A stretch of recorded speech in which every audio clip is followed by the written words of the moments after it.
There's one other part of this book of Esther that is important to get, but it's hard to see because there's a lot of ancient narrative technique in it that isn't immediately obvious to us. I think it's meant to be funny.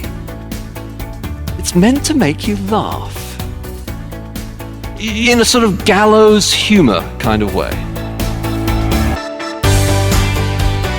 Welcome to the God-Centered Life with Josh Moody Weekend Edition. We're jumping into the book of Esther, chapter 1, verses 1 through 22. The series is called Living in Exile. Today's study, A Strange Providence. Josh Moody is senior pastor of College Church in Wheaton, Illinois. My name's Todd Bastide. Thanks for joining us. Brand new study. It's got that fresh study smell to it. Now, if you grew up in church, then it's possible the story of Esther was on regular rotation in Sunday school, with, of course, the requisite obscuring of particular story points. And as such, it's possible that we've lost track of just how extraordinary this story is. And Josh, perhaps even to the point of being funny? Yeah, it's intended, I think, to make us laugh, and that's certainly how the Jewish people play it today when they read it. There's a real gallows humor part to it, and I think as we get into the study, we'll see that come out very clearly. Oh, I'm looking forward to it. Chapter 1 of the book of Esther. We'll look at verses 1 through 22. Here's Josh. Well, friends, we begin a new series in the book of Esther. Esther is a book in the Bible that is rarely preached. It's not common in church circles to have a series in the book of Esther. I mean, it's reasonably uncommon to even have a series in the Old Testament. But the book of Esther is an unusual book to preach from. And there are reasons for that. Partly it's for reasons of tradition. Martin Luther, the great reformer himself, was a little bit suspicious about this book. He felt there was not much in it to encourage Christians. And some of this is to do with what I suppose is the most well-known aspect about the book of Esther, and that is that in the whole book, not once is the name of God even mentioned. That's an extraordinary thing for a book in the Bible. So extraordinary, isn't it, that in some rabbinic Hebrew texts, the Hebrew of the Old Testament and some Jewish rabbinic Hebrew texts, in order to deal with this extraordinary fact that the name of God is not even mentioned, they sort of highlight an acrostic, the first letter of a series of words in the text that together, the first letter of this series of words, spell out the name of God. Even though the name of God is not itself mentioned, you can find the letters from the name of God, which strikes me as a bit of a reach. But why would God inspire a book in the Bible that doesn't mention his name? Part of the reason for that is this issue of living in exile. There are several books in the Old Testament that are written to teach God's people how to live in a context that is always the context of Christians in this world, by the way, of exile. There's Esther, as we're looking at in this series, but there's also Daniel. Famously, Jeremiah chapter 29 gives specific instructions to God's people how to live in exile. He says that we are to seek the welfare of the city, for in its welfare is our welfare. That was the instruction that God gave his people, and you find that applied in different ways in these the book of Daniel, the book of Ezra, the book of Nehemiah, and the book of Esther. But Esther, unlike these other books, doesn't even mention the name of God. Why is that? I think that is because Esther, and it's a story, and stories, when we study them in a different way to we study one of Paul's letters. We need to hear the story. And I think the book of Esther, which never mentions the name of God, is a story And I think it's written in such a way to teach us, to show us in the story, that God is in charge, even when he doesn't seem to be, even when it feels like he's not, even if you're not allowed to say his name at school, even if they took his name off the money, In God We Trust is on the American money, even then, God is still in charge. And it's written to show us that. There's one other part of this book of Esther that is important to get, but it's hard to see because there's a lot of ancient narrative technique in it that isn't immediately obvious to us. Part of my challenge is trying to bring it out for us, and I hope I'll succeed, we'll see. But the other aspect of this book is that it's meant to be, I think it's meant to be funny. It's meant to make you laugh in a sort of gallows humor kind of way. And there are other parts of the Bible that have that kind of feel to it and specific instruction. For instance, Psalm 126 says about God's people that our mouths were open wide with laughter. And Psalm 2 describes how when the nations rage and plot against God's rule, the one enthroned in heaven, he laughs. And the book of Esther is inviting us through its story to laugh along with God. It's ridiculous that anyone else could be in charge. And so this first chapter sets it up. It's a feast. In fact, the book of Esther is actually structured around a series of feasts. As part of the sort of lightness and the levity of it and the joy of it and the laughter of it. And the first chapter is asking, who is in charge really? Who's in charge really? And it presents various options. 3. The first option is the most obvious, and that's the king. Surely the king is in charge. Really, isn't he? After all, he's very powerful. You see, verse 1, he's got a huge empire. He rules over 127 provinces, from India all the way to Africa, to Ethiopia. This is the most powerful man on the face of the planet at the time. If anyone's in charge, surely he is. We're told that he's in Susa, which is the winter capital of the Persian Empire. It was where you went when it was cold elsewhere. It was too hot, really, for the summer, but you went there in the winter. It's a bit like going to Florida in the winter. They're in Susa. And you can still see this capital city. If you go on Google Earth and type in Susa, you can see the ruins of it. It was huge. You can trace out the garden and the outer courtyard and the inner courtyard and the throne room. And then to the side of the king's residence was the very large harem for all his wives and concubines, with many different rooms for all the different ones that he had. This is a powerful man. And he's gathered this huge feast. He's gathered the officials and nobles. Probably, this is the reason why it goes on so long, the first one, the 180 days, is he's actually gathering all these nobles and officials to set up his invasion of Greece that was to come later, his attempted invasion of Greece. And so he brings them all together. He's kind of getting them in the right frame of mind to go to war. We've discovered, archaeologists have discovered these pillars, 36 of them, 65 feet high, with massive pictures of statues of bulls on either side.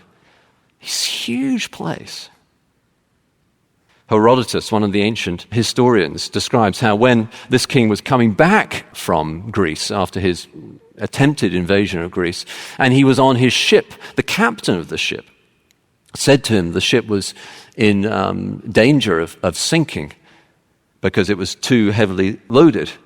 And the story Herodotus tells is that the king repeated that the captain has said that the ship was in danger of sinking because it was too heavily loaded, looked at the people on the deck next to him, whereupon a couple of dozen of them immediately leapt off the deck of the ship into the sea and drowned. It's the kind of reputation this man had. Power over life and death at a word.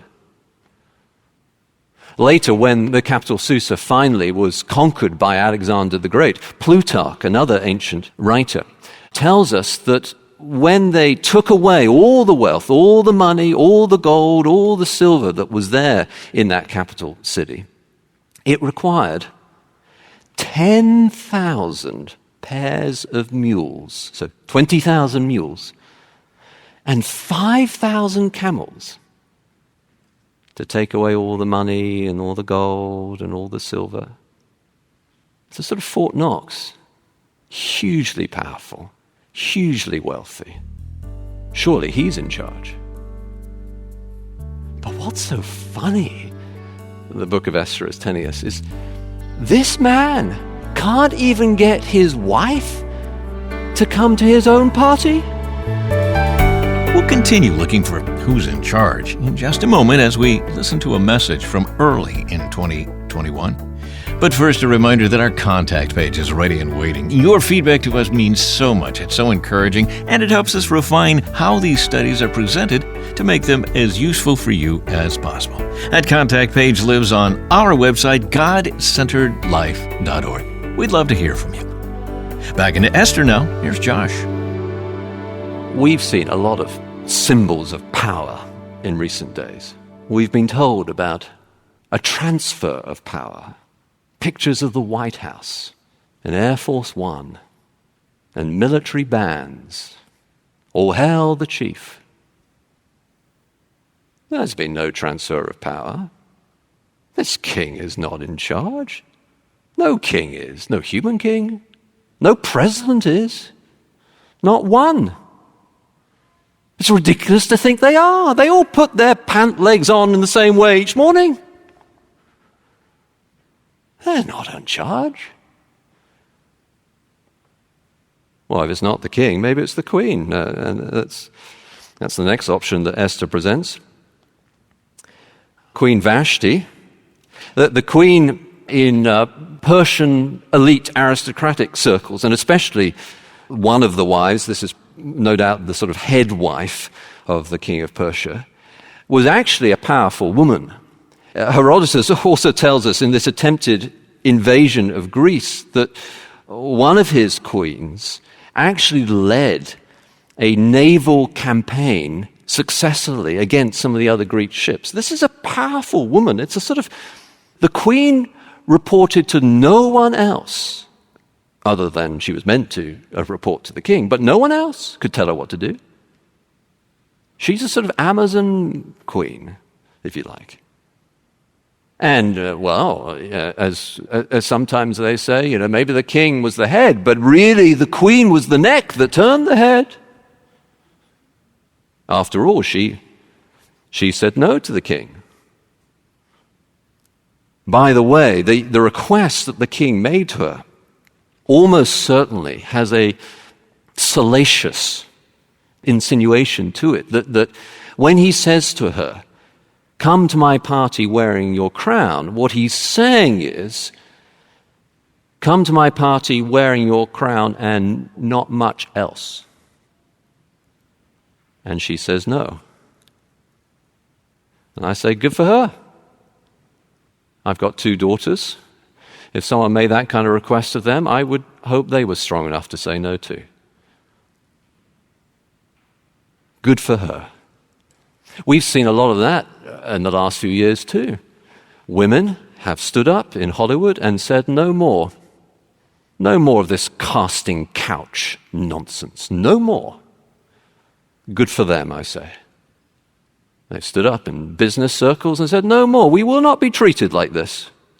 Well done, I say. Even in corrupt religious circles, they stood up and said, no more. Good for them. I have 2 daughters. I'd hope they'd be strong enough to refuse this kind of request too. Well, maybe that's what's really in charge these days, that kind of movement. It's not the machismo king. Maybe it's the sort of feministic movement that really is in charge. But no, says Esther. Not at all. Yes, she says no, but the result is she could never see the king again.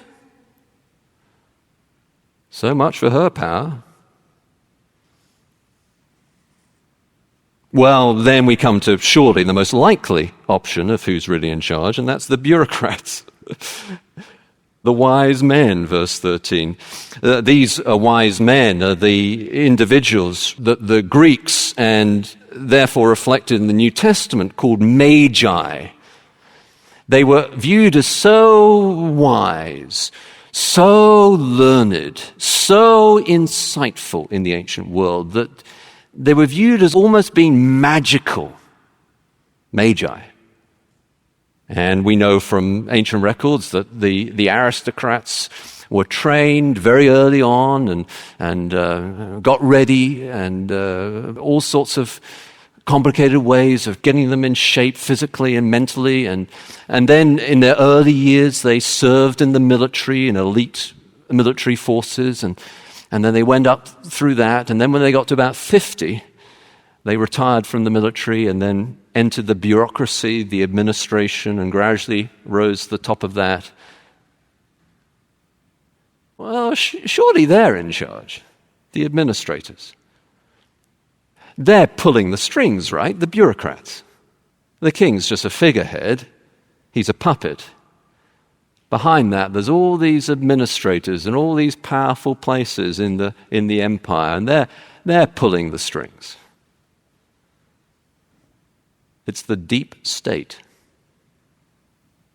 Surely they're really in charge. But no, says Esther. I mean, again, it's funny. These, the magi, the wise men, and they're so worried about what Queen Vashti has done that their advice to the king is to issue a global decree. I mean, talk about executive decrees. To issue a global decree that every woman must obey her husband. Methinks they protesteth too much. Can you imagine what it was like when they got home that evening? Dear, I heard that Queen Vashti stood up for herself. Well, yes, that's right, but we've issued an executive decree. Yeah, right! Imagine what the kitchen was like that evening. They don't even run their own household, let alone the empire. So who's really in charge? Later on, as we work through the book of Esther, another option will gradually be introduced, an option from which the Purim, so this book of Esther in the Old Testament Jewish religion sets up the feast of Purim, and that comes from the word pure, which is P-U-R in English, which means lot, or is related to luck. And the book of Esther is saying it's not luck either, it's not fate either. But that will come later in the story. But if it's not the king, and it's not the queen, and it's not the bureaucrats, who is it? Who's in charge, really? And in a brilliant move of communication, we think communication is about saying things. That's not communication. That's just talking. Communication is saying things in such a way that the other person hears the word in their own head. That's communication. And in a brilliant move of communication, the book of Esther shows us that there is a name that is not named, that is nameless in this book, in such a way that when we read it, we always hear that name in our own head. that at the name of every knee should bow, and every tongue under heaven and earth confess that is Lord. Nameless, but not powerless. It's funny. It's funny to think that anyone else could be in charge. And he rules from a cross. What could seem more ridiculous? And yet the book of Esther is saying, who's laughing now? For as Paul puts it, at the cross, he made a public spectacle over them, triumphing by the cross. Oh, he's in charge. And Esther, this book, is calling us to put aside our fears and anxieties and submit to Him, to bow our knee before Him.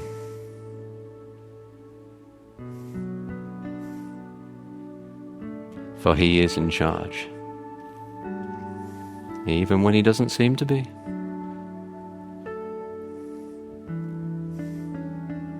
And laugh at the idea that any of these human individuals or peoples really have any authority ultimately at all. That's Josh Moody, and this is The God-Centered Life. I'm going to quote you here, Josh. Communication is saying things in such a way that the other person hears the word in their head. I thought this was an astounding explanation as to why the name of God doesn't appear in the book. And it reminded me of Lewis and Narnia. So you got Aslan, who was a lion, but clearly a representation of so much more. Right, yeah, here. And that's the art of communication and the power of the Spirit that evokes the truth in our own mind. And here in the book of Esther, I'm convinced that's why the name of God here is absent. It's a powerful rhetorical technique. When we read the book of Esther, there's no other explanation other than God's power and Him at work. And by the absence of the naming of the name, we're saying that name in our own mind over and over again as we read the story. So we have these incredible circumstances, and through it all, we're tempted to look at this as just a story, but it sounds like you're saying that these extraordinary circumstances can actually match up step for step with some of our worst scenarios too. Yeah, you think today, I mean, you think of someone who perhaps works in a school where they're not allowed to pray. Wow. You think of someone who is not allowed to do evangelism. Proselytism is banned or cancelled. We think of certain social media situations where a particular conversation is cancelled, is ruled out. And you think, well, where's God? Is God being cancelled? No, even when His name is banned, He's still in charge, He's still at work. And that sort of confidence in God and His power has sustained Christians down through the years and will sustain us today. Fantastic. God is not limited by our circumstances. Thanks for this reminder, Josh. October 12th, kicking off at 2 p.m. That's the 2026 edition of the Word Conference. The focus is constructing a biblical church in an age of deconstruction. Josh will be joined by Jonathan Griffiths for an afternoon and evening of framing the ideal church using Scripture. You can find out more at godcenteredlife.org. We'd love to see you there. Next time we get together, we're talking about being culturally sharp. As we live in a day that is decreasingly dominated by Christian ideals, all of us will be faced with moral conundrums, innocent as a dove. I'm going to do the right thing, yes, but can he? Esther in the focus as we get together next time. GodCenteredLife.org, resources for you, and this is your warm invitation to join us next time we gather on God's Word at the God-Centered Life with Josh Moody Weekend Edition.